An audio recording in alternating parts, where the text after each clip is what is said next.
our first Substack Live coming to you from our offices in Woods Hole, Massachusetts.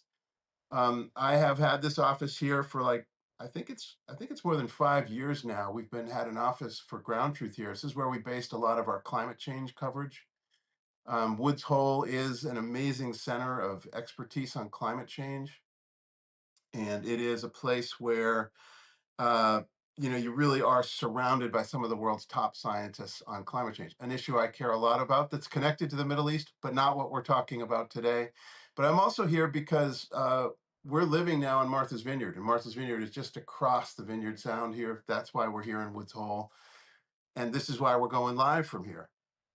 This place, Woods Hole and Vineyard Haven, are near and dear to my heart. I'm seeing some people coming on who are part of my network from this part of the world and who know that this has been where I always came home to. So when I was based for the Boston Globe for many years in the Middle East, um, the it was just like it was the home port, literally. This is where Julie and I and our four boys would come into Woods Hole from the Middle East, from Logan, and we would then go over to Martha's Vineyard to see her family or see my family here in Falmouth on the mainland side. So it's more than just a kind of new home for us. It's really been our home base forever, all through those really hard years of covering Afghanistan and Iraq and thinking about the Middle East on a very daily basis in my work, both with the Boston Globe as Middle East bureau chief, but also with PBS NewsHour and with Frontline when we were doing the Arab Spring. Always coming home here and always loving this place. So that's just for those of you who are joining us. That's why we're here. That's what this live broadcast for us on Substack will always be based here, and will be unless we're out in the field and coming to you live. So the Middle East for me has gone through so many tumultuous moments. I mean, I really started covering it way back in the first World Trade Center bombing of 1993, the first one, 8 years before 9/11, as a street reporter, a police reporter, led me to the Middle East, right literally from covering cops, trying to figure out who'd want to blow up the World Trade Center in 1993, to following it all the way to the Middle East back to the suspects who we would learn were nascent Al Qaeda. And that journey as a police reporter covering news on the ground in New York City, leading me to the Middle East, has always been really the essence of what I've tried to do as a reporter, what I love, which is to think locally and globally. Sort of report locally, think globally. And that's why we call it ground truth, that notion of being there on the ground, trying to get at these really hard stories. There is no better way to do that than on the ground. So I've had a life where I was able to do that, becoming the bureau chief for the Globe. But again, even when 9/11 happened, 8 years after I started covering the Middle East because of the first World Trade Center bombing, 9/11 was a local story for the Boston Globe because, of course, the planes that were hijacked left from Logan. We had so many families who were part of those killed in those planes that crashed into the World Trade Center. Those days were horrific. I don't think any of us will ever forget them. They changed the Middle East forever. But it does now feel like it was a very long time ago. We are going on towards 25 years ago. And it's amazing to watch how much has happened, how much has transpired in the Middle East. We watched, the fall of the American presence in Afghanistan in August of 2001. It is a stunning set of events that keep unfolding in the Middle East. It keeps changing. There's always a tumult and a change. But that's sort of where my journey was focused, where I got to know you in the field, seeing you in Iraq, seeing you in places like Syria or Jordan.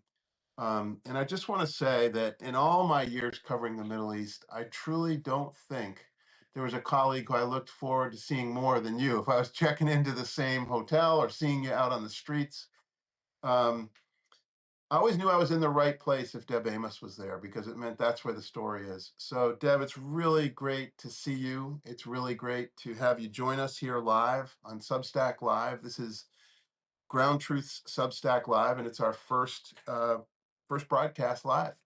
So, welcome. Yes. And it's great to see you. We were such a tribe, the Middle East correspondents. It was really hard work, sometimes dangerous work. We all got through it because we did it together. I was Right. recently and saying, you don't grow up wishing to be a war correspondent. It just kind of happens. And the reason that you keep doing it is because you do it with colleagues that keep you safe. All that competition goes away because you got to do it and you have to Right. do it safely as you can. None of us are suicidal. We're kind of risk takers, but we're not suicidal. And so I think that's why we all get so close because we did this together. Exactly. Someone once said to me, being a foreign correspondent is you are running toward a place everyone else is running from, Absolutely. where you see Absolutely. dear friends and That people in a is correct. in probably the most terrible situation in their lives. And you're with those dear friends trying to record those terrible situations as honestly as you can so you can bring it home to an audience that you know. And that for me has been what I've done. I know it's what you did with your coverage of NPR was so extraordinary, particularly in the post 9/11 years. I mean, all throughout the 1980s, even if I'm remembering correctly, back Yes, you are. starting in Iraq and Syria in the 80s, right? Yeah. Yeah. The first time Then I was in Gaza was 1980. okay, and then Nightline came early 90s, 93-ish, 94. Yeah. Yeah. Working with Nightline, and some of the extraordinary experiences you've had go beyond the Middle East too. Of course, Poland, incredible reporting in Poland, Tiananmen Square, the fall of the wall in Berlin. You have seen it up close and personal. You've really been on the front lines for so long, but it is your work in the Middle East that I think really distinguishes you, that for which you have won so many awards. There are too many here to list, but I think it's worthy of a couple, like Edward R. Murrow Lifetime Achievement I Award, was too young. the I just want to Peabody point it out. Award, the DuPont Award, Neiman Fellowship, International Women's Media Foundation Courage in Journalism in 2017. That is an award that particularly hits home for me because I've seen your courage in action. So, Deb Amos, welcome and thanks for joining us. I want to just say, like, you've covered the Middle East for so long, and this week, the last 7 days, let's say, have been extraordinary, and we're going to talk about that. But before we get there, I just want to start off with you are joining us while you are off on a journey that's actually giving you a chance to relax a bit and tell us where you are, where you're coming to us live from. Yeah, don't tell anybody that I'm doing this on vacation. I'm in Kilkenny. I'm in Ireland. I had a fabulous walk this morning. However, we started our journey in Dublin and I put down my luggage. I went outside, and what do I run into almost immediately is a pro Palestinian demonstration. And, I'm a journalist, so unless I'm covering, I really don't go to demonstrations. I'm really not supposed to. And that's sort of now baked into how I deal with the world. Anyway, there I was, and there was a Palestinian demonstration. So I went just to talk to people to say, just to be sure that that's what this was. Yes, it was. It was a national one. It's on the anniversary of the Irish famine. And I tapped a guy on the shoulder and said, "So this is a pro Palestinian demonstration?" He said, "Yes, of course it is. We were under occupation for 800 years and we had a famine. And so we get it. And besides, it's a beautiful day, which is also true. This has been an extraordinary week in Ireland. There's been no rain, and so we're on walkabout. So That's it's been news right there. exactly, exactly. That's what everybody says. And it's like, oh, that was pretty simple. And I found myself putting that quote up on Substack because it was such a simple way to explain why Ireland is so pro-Palestinian. Any Irish person you talk to here, it'll take maybe 4 minutes before you get to the British. So it is such a on the surface topic here. So it all made sense to me when he said it. Absolutely. And something I love to hear when I'm in Jerusalem is both sides claim the connection to Ireland. So very pro-Palestinian freedom movements, South Africa, the Palestinian fight for their independence has always resonated in Ireland. They've always wanted to be on the side of independence movements. Mhm. And that's historic. And that is, I think, a really strong part of Ireland's history, what it brings to the world. But the other side of that is that in the earliest days of Israel, the Irgun, also aligned itself with Ireland and with the IRA to the point where many of the Irgun fighters used Irish nom de guerre as a way to identify themselves as what they would call self-avowed terrorists. The bombing of the King David Hotel, a very famous bombing, was done, and the very earliest founders of the state of Judaism, uh, Israel, before it became known as Israel, were fighting against British occupation, and they were fighting against it. And so they totally connected with the historic IRA in Ireland and had a nom de guerre, for example. I believe it was Shamir whose nom de guerre was Michael Collins, of course, the great freedom fighter of Ireland. I So had this read. is a history. Ireland has always had a history for freedom fighters, whether that was on the Jewish side in the early days of the state or in the Palestinian side as they try to find statehood for themselves and try to see if they're going to find a pathway forward. Hard to imagine these days to think we could ever get back on the path to peace after the horrors of October 7th, the incredible, devastating retribution, I think you'd have to call it, that was exacted on the Palestinian people after October 7th. These are tough days in the Middle East. Yet the last week had some glimmers of hope, maybe some Agreed. signs of things that are Agreed. positive. So what did you take away from the last week? So, in context, I'm going to tell you that, I'm a bit of a Syrian obsessive. I've covered it a lot. When a lot of people stopped covering it, I still covered it. So, what I really came away from the week of Trump's big trip, his first international trip, he goes to the Gulf states. He's in Saudi Arabia. He's in the UAE. He's in Qatar. But the big news, in my view, came in Riyadh. It was one of the first things he does, and he announces for the in surprise. And I think even his own staff back in Washington was surprised because they are scrambling now that he was going to lift these draconian U.S. sanctions on Syria as it has its new leadership, as Bashar al-Assad fled 6 months ago. These were such punishing sanctions on the Assad regime, but now they were being borne by this new leadership that's trying to bring the country out of 13 years of conflict. And because of the US sanctions, the Europeans lifted some, the Swiss lifted some banking ones, but the American ones, that's what mattered. Trump was lobbied by the Syrian crown prince Mohammed bin Salman, and the Turkish president, Mr. Erdogan, and both of them obviously got through because in an auditorium in Riyadh, he announces that he's going to lift all U.S. sanctions on the Syrians, and he got this almost a minute of applause. Mohammed bin Salman gave him a standing ovation. And he kind of said something like, "You know what I won't do for Mohammed bin Salman? I really like that guy." And the next day or the day after, he actually meets with Ahmed al Shara. I mean, that was extraordinary. And here's what he says: an attractive guy, a tough guy, a fighter. And I mean, it was these were unusual accolades for a US president to give a guy who had a stint in ISIS and in Al Qaeda. He has completely shifted himself, remade himself into a man in very nicely cut suits. He has a fashion uh, Is he collaborator. really? Yes, he's announced that. So that was an extraordinary moment. Right. This is the first time in 25 years that a US president has met a Syrian leader. So that was a big deal. And I think even his people back home didn't know he was going to do it. Now, there's been a lot of pressure from European governments to do this because 70% of the Syrians are in poverty. Um, they don't have any currency. It was the Russians who used to print their currency. Now they're going to go to the Germans and the UAE, and they need to take Bashar al-Assad off the currency.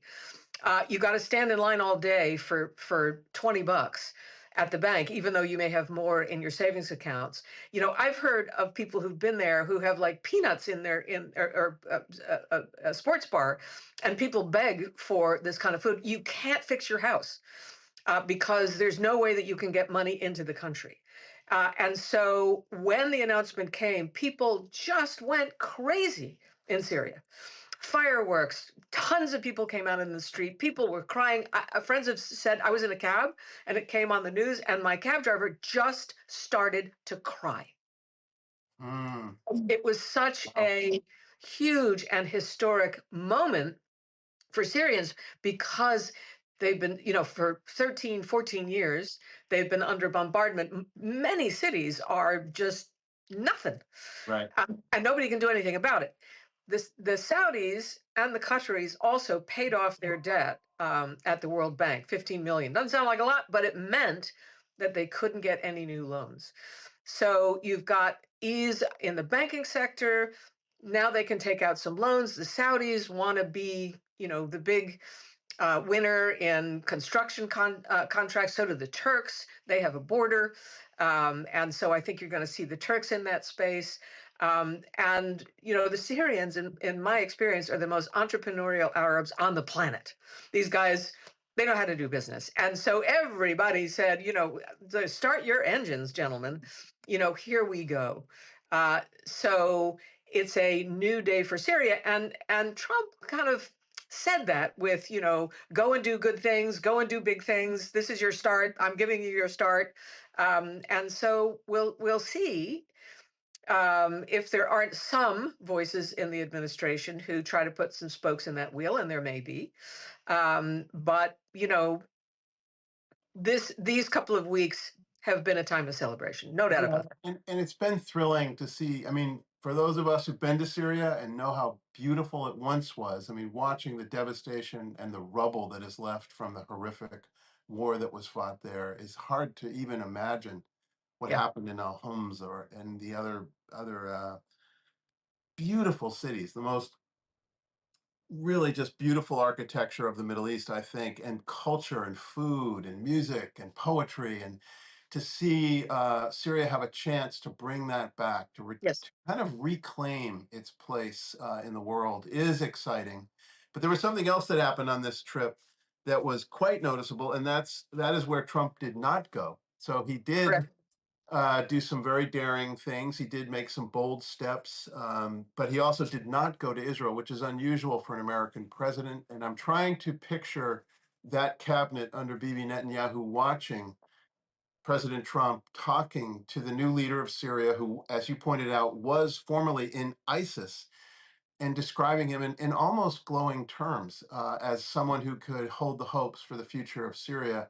For any of us who've covered the region, we know never try to guess. You just can't guess what's going to happen next. But that certainly feels worrisome to me about some of the dynamics here. They could hopefully go right, but they may go wrong, as too often happens in the Middle East. What do you think? What's your understanding of how Israel viewed this trip by Trump? So I think this started before the Syrian trip. I think this started when Benjamin Netanyahu, the prime minister of Israel, was in Washington to have a face to face. Right. And I know a lot of people said that that was a successful meeting. I didn't see it that way. There was a couple of things that he did. This is the president. He didn't have a joint press conference, and he just had one of those talks where you sit in those chairs at the White House. And he said in front of Netanyahu, "Oh, by the way, I'm going to talk directly with the Iranians." Without it was not, it was clear that he hadn't really cleared that Right. with the Israelis, who were not happy.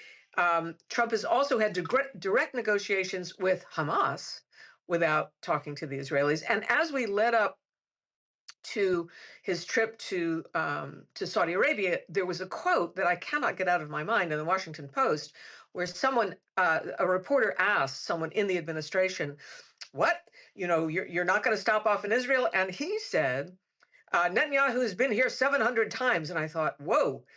Um, and it's like, and we're not doing that. So I think that all of these were signals. The Saudis want a ceasefire, the Qataris want a ceasefire, the UAE wants a ceasefire.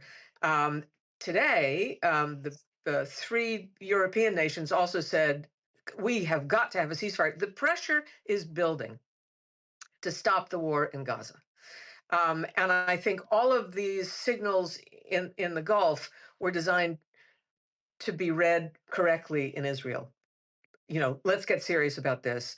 Your goals are unattainable. You know that. Most of your own people want you to stop this war. They want a ceasefire. They want the hostages out. I think it's somewhere in the 70 percentile of people who want him to make a deal. Um, the the deal that the Trump administration made with Hamas was also a signal. They got an American Israeli hostage out. Hamas did not do the thing that really angers the Israelis, which is make a big deal, make a big show. Everybody's in their black masks and their headbands. They didn't do that. They just gave him over. It was directly with the Americans, right? So what I think what Hamas was trying to say to the Israelis, this can be done Right. with with the right diplomacy. This can be done. So I mean, let's see how, and this is really all up to Netanyahu. Let's see how Netanyahu responds to all this pressure, because he cannot miss what these signals are. But the fact that President Trump met a former jihadi and not, the leader of Israel, you cannot miss that. You just cannot miss it. All of us were going, what? Really? It is a breathtaking development, and I'm sure I have people who I know and respect who are analysts in the region who might even see it as a worrisome development. As hopeful as it can be, there's a lot of potential peril there as well, right? And I worry about particularly how will this be viewed in other militant groups around the Middle East? But I'm of course wondering, what about the Palestinian street, like Gaza? I mean, the people of Gaza now, not Hamas. I'm thinking about the Palestinian people in Gaza and in the West Bank watching these developments unfold in the Middle East. And there's that feeling that we know Palestinians have so often, which is the whole world is talking about their fate without them at the table, without the Palestinian people and its own leadership at the table. Hamas, many Palestinians would feel, does not reflect their leadership. I think that's very correct. So how do we see it from the Palestinian street? Like, what do you think is happening from their point of view? And what we've learned, I would say, in covering the Palestinian-Israeli peace process and watching it fall apart and stumble back into violence for decades now, I just worry that if we don't have more of a presence of the hopes and dreams of the Palestinian people at the table to be part of this, it can't be cut by Trump, by the Gulf states, and by the Israelis, and cut the Palestinian leadership out. And by Correct. leadership, I mean West Bank, Fatah, the more mainstream leadership of the Palestinian people. However, I think today, some of yesterday, the Israelis have budged on sending aid.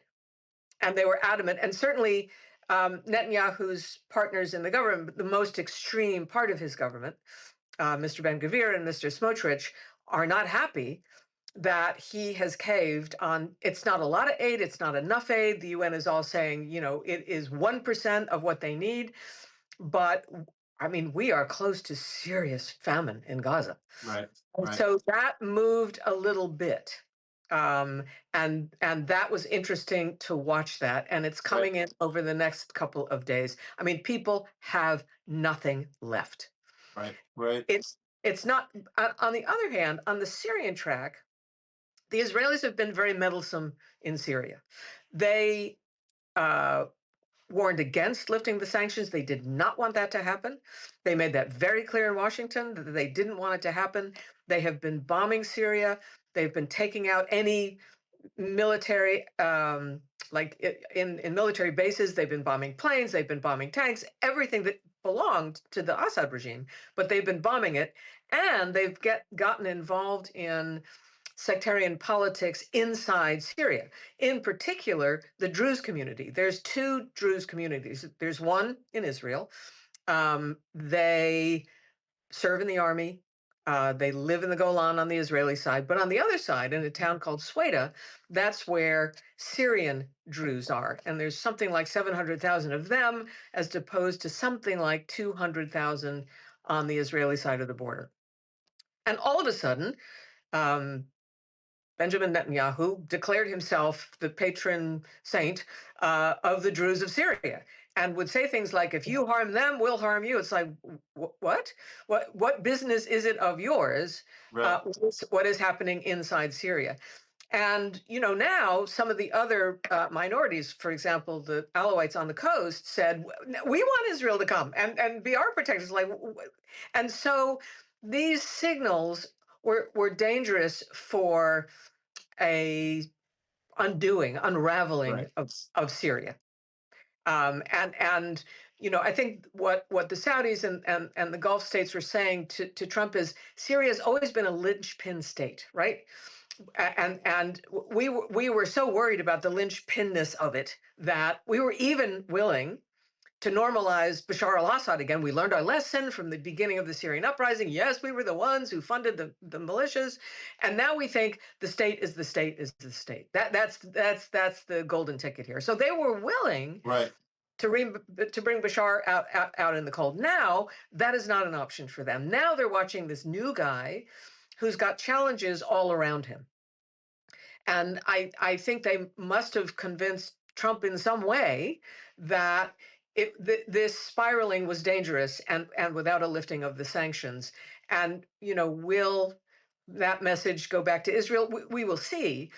Turkey intends to have 3 air bases in Syria. That will limit how much bombing Israel can do. So I think that there's all these forces in the region that are trying to tighten up what's happening in Right. Syria to keep it whole. The movement of all of this, these are like these tectonic plates that are They are. shifting in very dramatic ways. And when you think about the relationships between Turkey, Israel, Saudi Arabia, these are the big forces of the region, all sort of in orbit and shifting.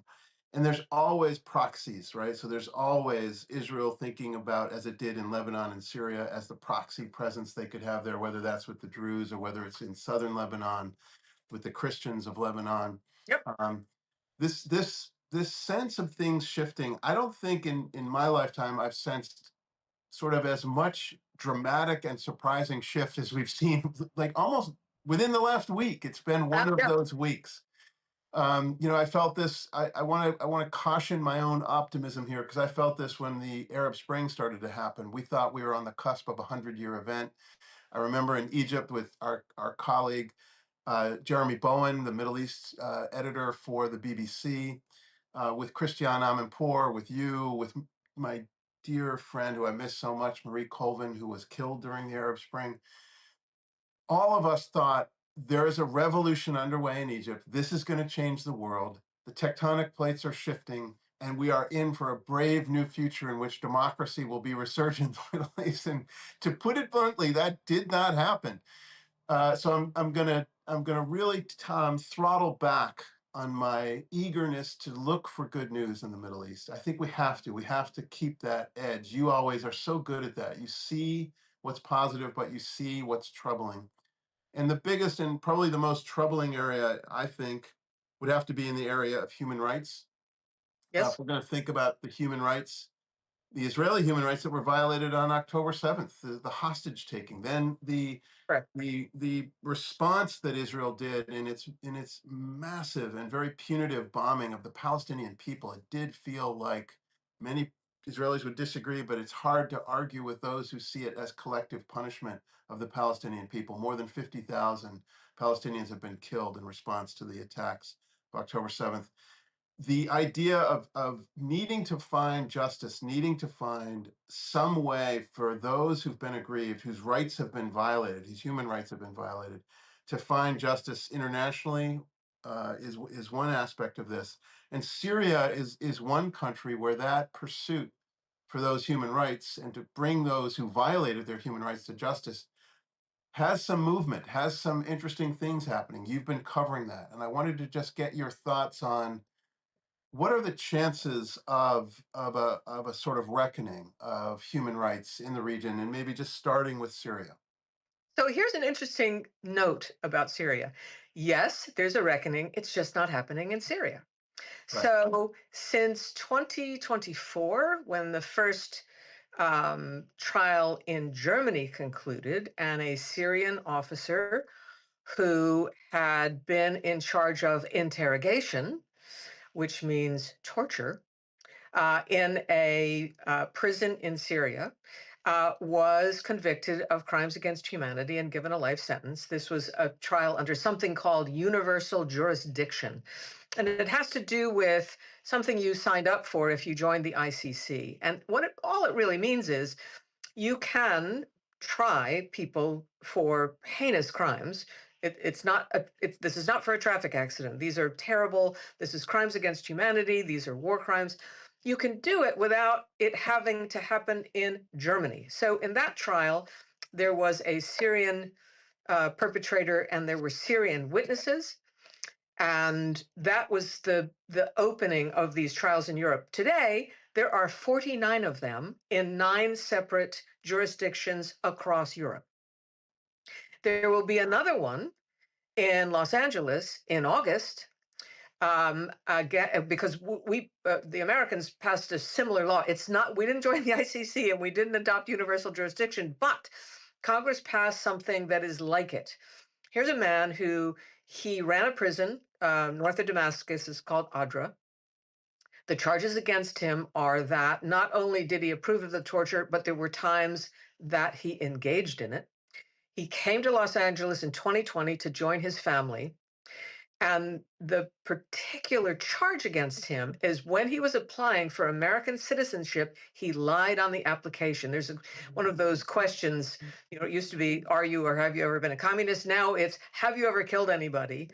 And have you ever suppressed political, I forget what the wording is. But anyway, he lied, they say. That's what he's charged with. And so in a courtroom in Los Angeles, there will be no Americans, no American, people Mhm. in the military, nobody who has what lawyers call standing. It will be Syrians as the defense, and it will be witnesses from Syria, and we'll see. But it's an interesting trial that the U.S. is doing. It's not the first one, and there's been 3 now. But the fact that all of these trials are happening outside Syria is something that we have to note. Will the new leadership pay attention to accountability in the way that all of those activists who escaped Syria, many of them escaped torture, went to Germany. They risked their lives for democracy in Syria and accountability. They went to Germany. They pressured that government to have all these trials. And then they came home and went, okay, now oh, wait, you're not talking about this. You're not Yeah. talking about this very much. To be fair, Ahmed al-Shara has just put together a commission on the missing in Syria. That's a big deal. There's something like 170,000 people who are missing. These are It's how Assad ruled, was to have families fear that they would have their loved ones taken off the streets, and they almost used it as a tool of control, didn't they? absolutely, absolutely. And the thing about it is, if you were a female, if your husband got disappeared by the regime, you lost your house, you Right. lost the car, Yeah. you lost I mean, you lost. Right. And these people have been living in these camps because Right. they're desperately poor. So I went to a big conference about this at Columbia, and they brought in people from the UN, they brought in people from Syria, they brought in people from Germany to all talk about this issue. It was Right. so salient for them. Right. Yes, we have to get the torturers. We need to prosecute them, but we've got to figure out what we are going to do about the forced disappearance of 170,000 Syrians. Right. And so that was the first thing he did, which I thought politically was a smart place to Yeah. start, because having a court in Syria, oh, that's going to take a while. You got to set it up. What do you do with the old judges who did Right. anything the regime said? Who are going to be the prosecutors? Even Ukraine is having trouble with this. Yeah. They're bringing in all kinds of It's people. also smart because for those who are alive, you can get them home, and for those who are gone, At least, there are people who know where the bodies are buried there, and yes. that's going to be a big deal. I want to move toward questions. I want to invite people who are joining us. I want to say welcome. This is the Ground Truth uh, on Substack, and this is our first Substack live with Ground Truth. So welcome. Love having you here. I can just see the names coming in. I can see uh, some people who really know the region, and I'm sure have questions for you, Deb. So I want to invite those questions to come forward, and I want to ask you sort of a transition question about the missing, about justice in Syria, and about an issue that I know you and I have spent, a very long time, many, many years, really caring about and wanting to give voice to, and that is what's happening to journalists, to the truth tellers in the Middle East, around the world, really, and in America, frankly. There's an attack on journalism, there's an attack on truth. But in the Middle East, it's been particularly violent, targeted. Of course, since the Committee to Protect Journalists began keeping numbers, we've never had a year or a time where more journalists have been killed than have been killed in Gaza. Gaza is a threshold that goes beyond anything we've seen before for journalists. One of the saddest truths of those journalists who are killed is that there is almost never anyone brought to justice in those deaths. We've seen that in country after country, particularly in the Middle East, but again, also true in Mexico, also true Yes. with the oligarchs who have killed Ukrainian journalists. We've got a lot of important work to do, those of us who care about press freedom. But in Syria in particular, I wanted to bring up the idea that, of course, my dear friend and colleague, Jim Foley, was captured in Syria, was killed in Syria. Yes. Jim is like the true north of Ground Truth and always has been. Jim worked with us right in our earliest days of Ground Truth. I know. He was our colleague, he was our friend. And when they captured him, tortured him for 2 years, and killed him, I truly the worst moment of my professional life. And getting to know the Foley family and the work they do has been one of the great, real honors of my life as well. But now seeing that finally the bastards who did that to Jim were brought to justice, the so-called Beatles, but they're the four Syrian fighters in ISIS who have really came from London, but were a part of the militant forces inside of Syria and part of ISIS. What about our colleague Austin Tice, who's been missing for so long, and who was also believed to be captured in Syria? Have you heard anything? Is there anything new there that we should know about? So, I remember that. 2012, I was on the Turkish border when that happened. Yep. And we were just in a, ugh, That's you when know, Jim was captured in yeah. 2012 after, right, he was Thanksgiving Day. I mean, he was supposed to come home, but he wanted to stop to call his family. And I'll never in my life forget getting the email from a colleague who was with Jim the night before. Jim was supposed to cross the border. Jim is missing. It gives me the chills to even think about it. We all felt the same way because he'd been a freelancer, and we were all, these were the days where you thought, should I do it? Should I go across? And that happened. And everybody went, wait, wait, wait, wait, wait, wait a minute, maybe not. Here's what's interesting about that story. I just looked up to see, oh, I need to check in to see. And the first story I saw is a group of US and Qatar special forces, along with Syrian special forces, found the body outside of Aleppo. I said, what? And then, sure enough, a week later, the Tice family said, I'm sorry, that's not him. That's great. But here's what that tells us. There's some very serious people looking. Right.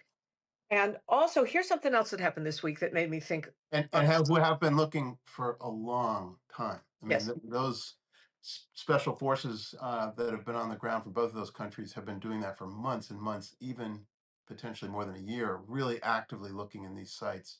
So is there hope? Do you think they will find sadly, it'll probably be the remains, right, of this Austin? is a funny dog leg, but I'm going to take it because I Right. think it's important. So 4 days after Trump meets Ahmed al-Shara, and he says to him, you need to make better relations with Israel. Let me just put that there.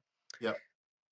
4 days after that, the Israelis get back 2,500 pieces of personal data from an Israeli spy named Eli Cohen, Yeah. who died in the 60s. He Right. was a Jew from Egypt, a Syrian Jew, of all things. So he had the right accent. He goes to Syria as a businessman. He's got a made up name, and he spies for 3 years. And that data helped Israel's position in the 67 war. In the Golan. It made them the winners, and they took the Golan. But eventually, Eli Cohen was found out. He was arrested. He was horribly tortured, and he was hung. And the body left for hours. Syrian TV covered the death. Um, 2019, Netflix had a series about it. And it is astonishing to me that they have 2,500 pieces. And when you look, the Times did a story about it, and you can see some of the pictures of what they got. They got diaries. They got, how'd they get that? And there's nothing in the story to tell you. It says an allied government helped them. Who's that? Don't know. And so my sense is that somebody in Syria, and we don't know who that was, helped to get those papers. Eli Cohen's wife is still alive. His daughter's in Israel. They want to bury the body. Not different than what the Tice family wants. And so the fact that somebody did that makes me think that somebody, if they can figure it out themselves, who knows where Austin Tice is. And I just think maybe I tend to be a teeny bit of of an optimist just overall in the way that I think about things. But I noted that and I thought, okay, if they can do that, if somebody inside Syria can do that, maybe they can figure out where is Austin Tice. Right. Well, inshallah, for the family, I hope that is the case. And I realize we've been talking about Austin Tice without being clear that he was a American journalist who worked on a freelance basis for the Washington Post. The Post has made a noble effort to try to keep his story out in front of the world's attention. I just was with Marty Barron recently in Boston. We were talking about this search and this idea that the Washington Post will never give up. They will keep pushing, and I'm really grateful to them for doing that.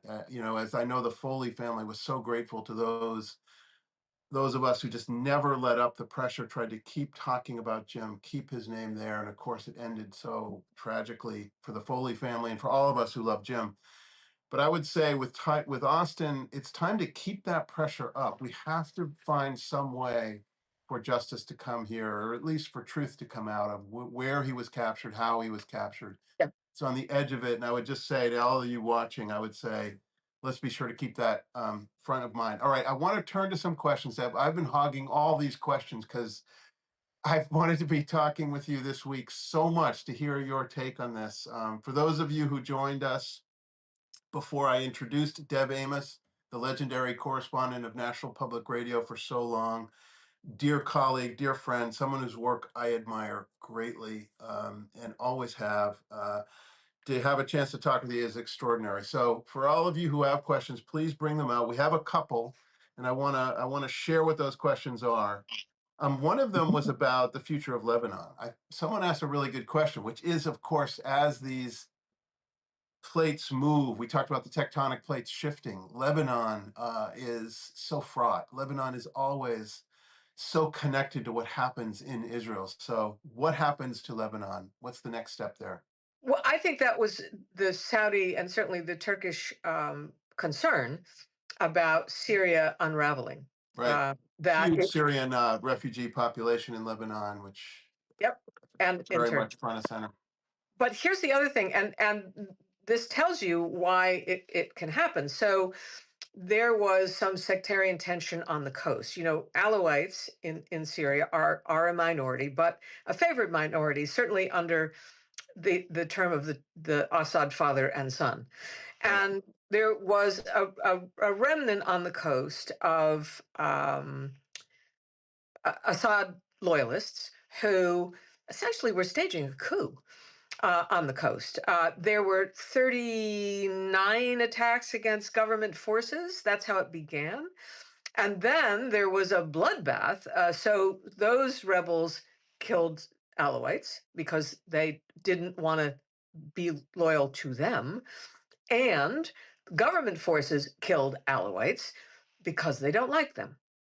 I mean, there is tension between the different groups. Many people hold all Alawites responsible for what happened under Assad, which is completely not fair, but they do. And so, where do the Alawites go? Right across the border to Lebanon. And there were thousands of people who walked through this shallow little piece of water. Right. I had a student of mine, I teach journalism these days, and I had a student who was there, and she was sending me photographs. and she was telling me what they were saying. And here was the and this is a major problem in Syria at this moment. There's so much misinformation, disinformation, fake news that it's hard to figure out what the hell is going on there. And the new regime doesn't have a good media policy yet. Sana is back on the air. That was the government project under Assad. But yet, it's just flooding in. You see pictures from Gaza that some sectarian groups claim this is what's happening to us, but of course it's not. It's not. So that's a big problem. So people were completely terrified. They ran to a Russian base that is north of this coastal enclave. I'm not sure if they're all back yet. I don't think so. Um, and so anything that happens in Syria is going to ripple Right. in Lebanon and destabilize it. Right. And so the question, the totally obvious connecting question that someone has brought forward, when you ask about the future of Lebanon, you ask about the future of Hezbollah, you ask about the future of the Hezbollah as a proxy force for the Shia and what that means in the region. How do we understand where Hezbollah is sort of in a background? Uh, their character is in the background right now. What does that mean? What's the future of Hezbollah? Oh man, I have no idea. This is not my expertise at all. But you know what happened. The Israelis decimated them with those pagers, Right. and they have certainly been weakened. But there are reports that uprising on the Just to be coast. clear, this was the attack in the marketplace where they used, they had like a multi-year effort to Contract. get their pagers loaded with explosives and then ignite them by being able to dial into those pagers to ignite them. A devastating attack, particularly in the middle levels of Hezbollah, which really crippled its efficacy in the field. Tremendous military victory for Israel, big setback for Hezbollah And Iran. and Iran. And Correct. Iran. Now, the uprising on the coast, it has been reported. There's no way I can tell you. I do not have two sources on this, but it has been reported from reputable people that Iran had a hand in that uprising, that there was, some guns and money involved. Right. Uh, and so they will continue to try uh, to stir the pot there because that is how they operate through their proxies. Hezbollah is weak because of the Lebanese economy. They do depend on cash that comes in from Iran. The Israelis are watching that very carefully because it matters to them what Right. happens to Hezbollah. And it does matter to Syria as well. Right. And so I think you will see some more bombing because we've seen it, and that's what it's been about. It's been about, Syria was always the route between Iran and Hezbollah, and now this government wants to stop that, but are they strong enough to do that? Right. That is not clear. And it is a roll of the dice if the calculus is to put your faith in a former ISIS fighter who is now going to be the leader of Syria in order to cut off the supply of Iran to Hezbollah. I can't think of a more dizzying and risky gamble, but it's one that apparently seems to be in play to some extent, maybe. But you jumped over something, Deb. I want to pause for a minute. You teach at Princeton. The job you do teaching students at Princeton University is extraordinary. I have seen you in action there. I know your students are really incredible. And this is another thing we share, which is the next generation of journalists. I'm in awe of the way you've mentored them. With GroundTruth, Report for America, and Report for the World, these two programs that were launched by GroundTruth, we do the same thing. And this next generation of journalists really matters. What this generation of journalists has learned from you, and what I think you may have learned from them, is that even when we're completely shut out, even when we can't get into a country, there are ways to keep reporting. And I just want to say hats off to you for the techniques you've used, social media, to keep in touch with people on the ground, to find a way into these opaque corners of the world and try to get answers. And there's a really challenging question on the table that would take someone who's got your level of skill at trying to get to understand how how the people who are living through these terrible eras of violence, tumult, war in the Middle East. And one of them is about hope for change. And it's a really good question, one I think about a lot. And that is it ever possible to have a kind of truth and reconciliation moment like there was in South Africa, in the Middle East? Particularly, the question is geared around Syria in particular, but it really could extend more broadly. Why hasn't a more nonviolent movement ever worked in the Middle East? Why hasn't a kind of truth and reconciliation process in the aftermath really worked ever? In all of the epics of violence that have unfolded in the Middle East, it's a question I've asked over and over myself. I framed it in a book I wrote about the Christians of the Middle East. That there are three faiths in play in the Middle East. Of course, the three More Abrahamic than faiths, that. Even more and than that. more, but three major faiths, Abrahamic faiths: Islam, Judaism, and Christianity. Many denominations, many expressions of those three Abrahamic faiths. But I do wonder about that question. Could we see that kind of effort toward peace, toward not just peace, that's a big word, but the concrete terms of truth and reconciliation? Could that ever happen in Syria or in the wider Middle East? Let's go back for 1 second and not blame it all on them. I mean, look, these are colonial projects. These are bad Right. borders. These are like nutty borders in some cases, True. in places that are fractured because there was all once the Ottoman Empire Right. went You're going away. to go back to Sykes-Picot and the lines that were drawn in the Middle You can East. help it because The anytime arrogance you know of the colonial powers that did that. sorry, but you can't blame them. It's not completely their fault. They got handed a bad hand. Yeah. Western powers said, "Oh yeah, Bashar great, and Hafez even better. Keep your people quiet. We're happy."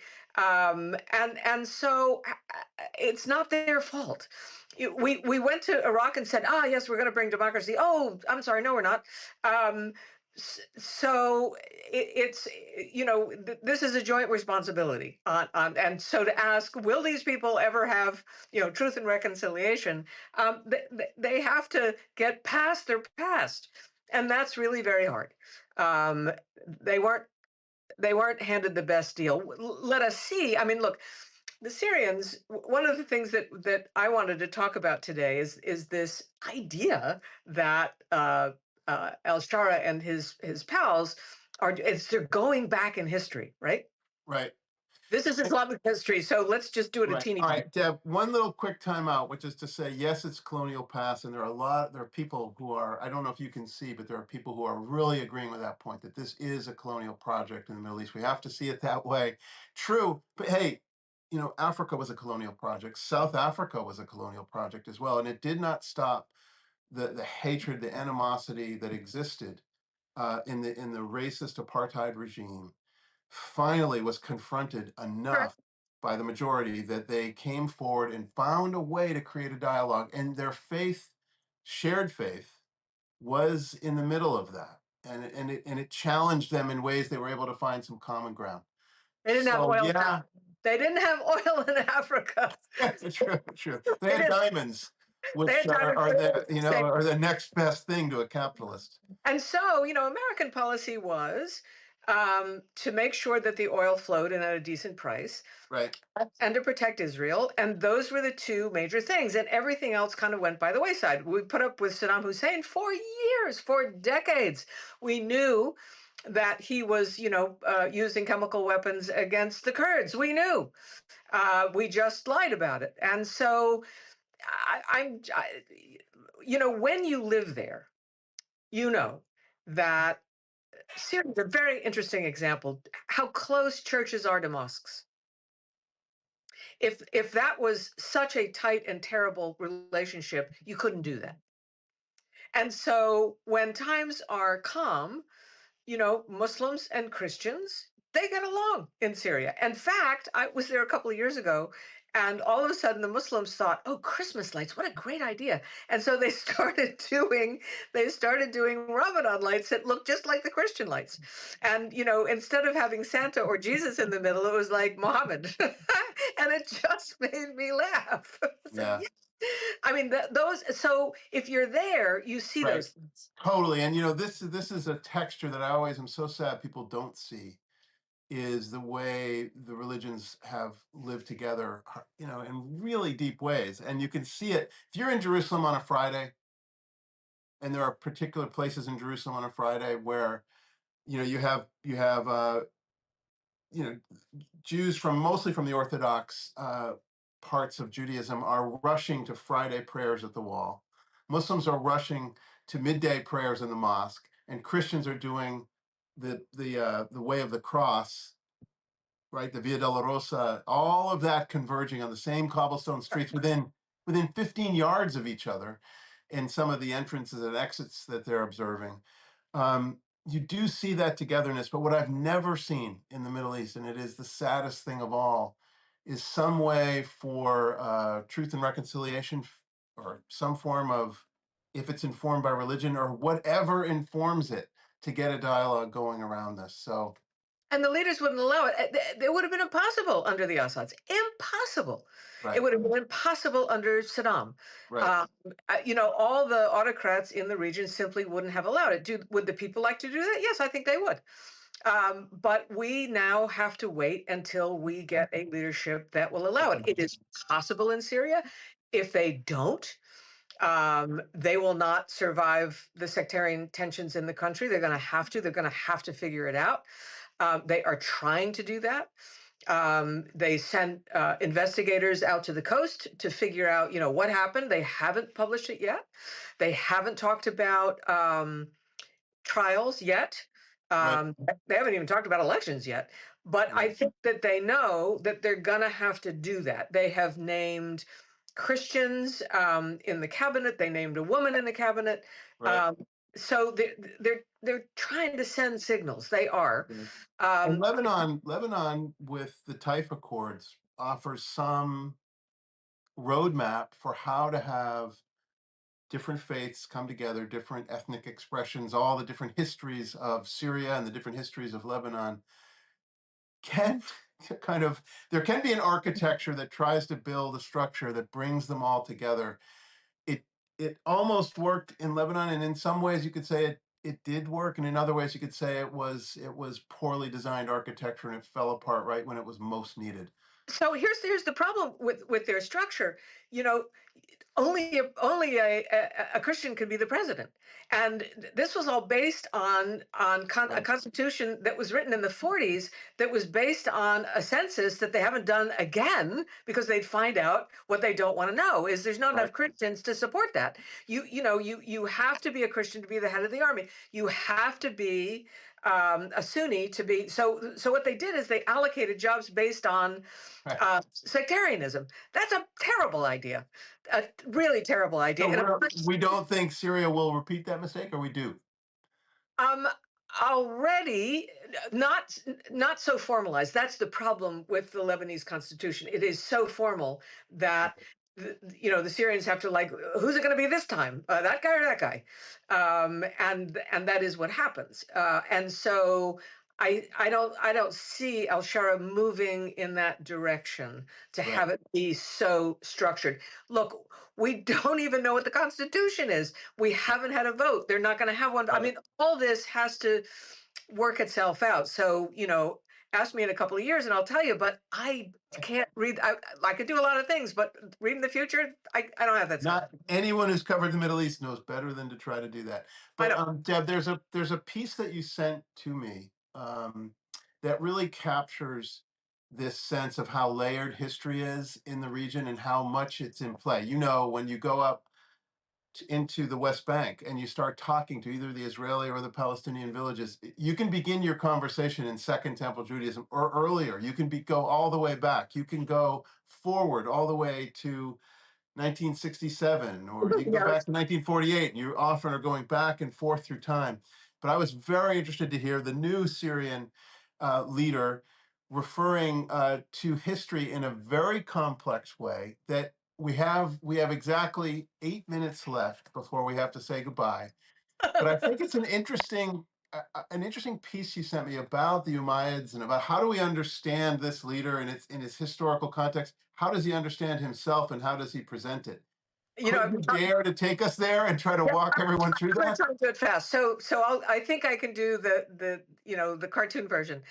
And Syrians are talking about this. I emailed a bunch of people All and right, said, so start from scratch. Tell okay, us let's start what from they're scratch. talking about. Okay, here's what you need to know. This is about Islamic history. So give me a minute.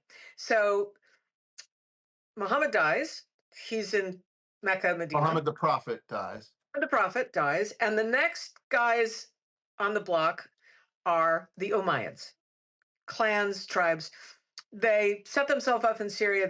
They rule for about 100 years. They challenge the Byzantines, and they are known as entrepreneurs, as artists, as this was a bit of a flowering in, and they are part of the Islamic conquest. So they have one of the largest conquests, one of the largest territories in the world for an empire. This is now the golden age of Islam, and the No, that Umayyads comes bought. next. That comes next. Okay, So they get replaced by the guys next door, by the Abbasids, and that's the what's now Iraq and Iran. So the Umayyads get in their boats and they go to Spain. And every Syrian child knows that when the commander gets to the coast, he says, "Burn the boats. We're not going back."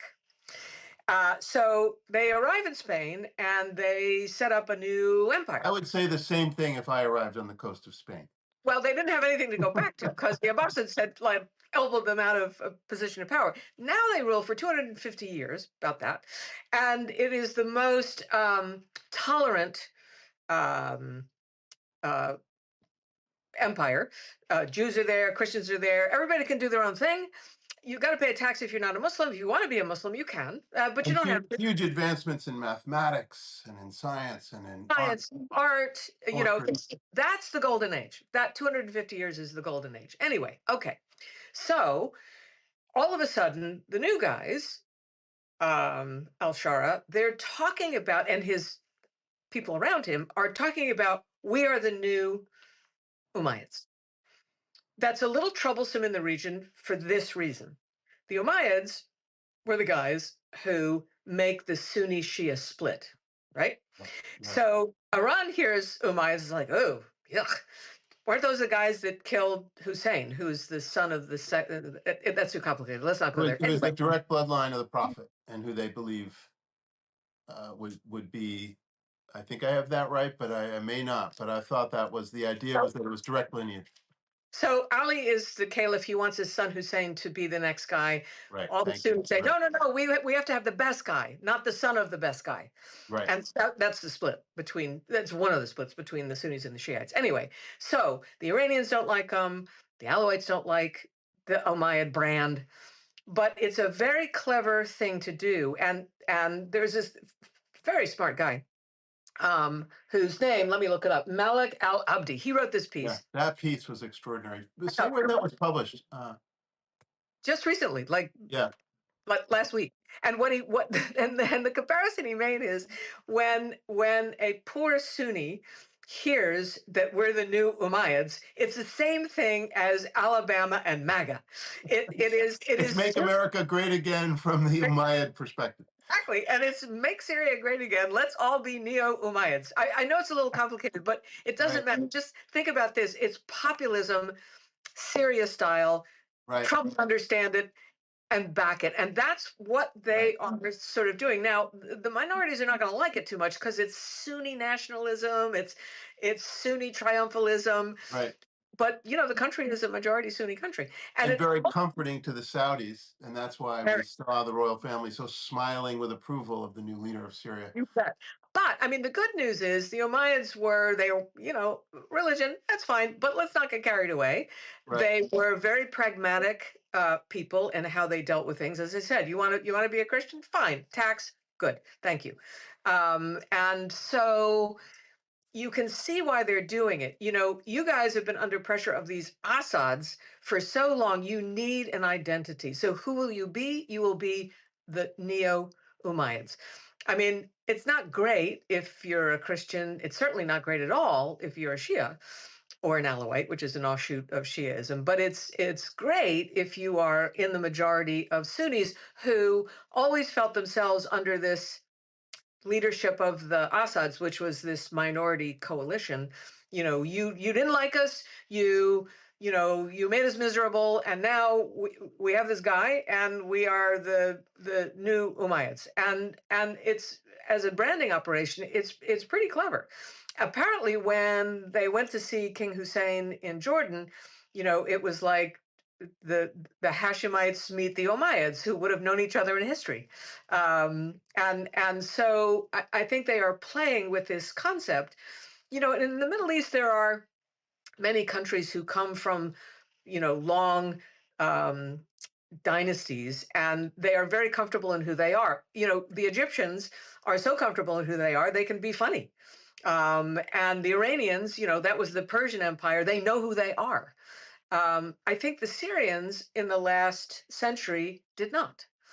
And so I think that's what they're trying to do, to give themselves this identity. This was the most entrepreneurial, practical regime in the early days of the Islamic conquests. Right.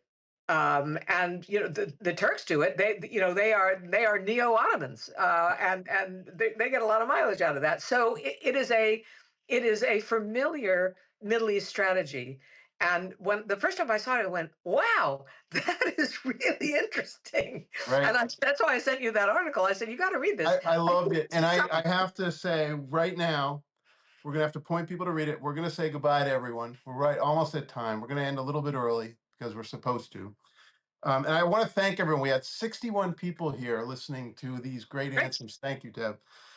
You can see the full interview online later. And if you support local journalism and want to be part of it, please subscribe. We need you to subscribe to this. So, Ground Truth on Substack, please subscribe. And thank you, Deb.